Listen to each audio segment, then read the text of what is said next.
దగ్గర వ్యాపించిన మంటల్లో కాగితాలు డైరీలు తగలబెట్టారా? ఏపీలో ఎత్తుకుపై ఎత్తు రాజకీయాలు అయితే ప్రస్తుతం నడుస్తున్నాయి. ఎన్నికలు అయిపోయి 7-8 నెలలు అయిందో లేదో సోషల్ మీడియాలో ఒకరి మీద మరొకరు పోస్టులతో పీక్ లెవెల్లో హీట్ని క్రియేట్ చేస్తున్నారు.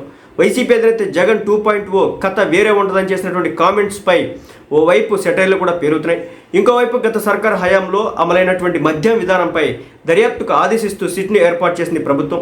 సరిగ్గా అదే రోజు రాత్రి వైసీపీ అధినేత జగన్ ఇంటి దగ్గర అగ్ని ప్రమాదం జరిగింది. 2 సార్లు మంటలు వ్యాపించినట్లు చెబుతున్నారు. ఈ డెవలప్మెంట్స్ అన్నిటికీ లింకులు పెడుతుంది టీడీపీ.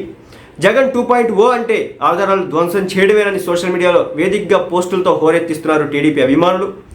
తాడేపల్లిలోని జగన్ నివాసం దగ్గర రోడ్డు పక్కన ఉన్నటువంటి గార్డెన్లో మంటలైతే చెలరేగాయి. బుధవారం సాయంత్రం ఒకసారి, రాత్రి 9 గంటల సమయంలో మరోసారి వ్యాపించినట్లు వైసీపీ చెబుతోంది. దీనికి సంబంధించి వీడియోను కూడా వైసీపీ అధికారిక ట్విట్టర్ అకౌంట్లో షేర్ చేశారు. భద్రతా లోపం వల్లే జగన్ ఇంటి దగ్గర ప్రమాదం జరిగినట్లు ఆరోపించింది. జగన్ భద్రతపై ప్రజలు వైసీపీ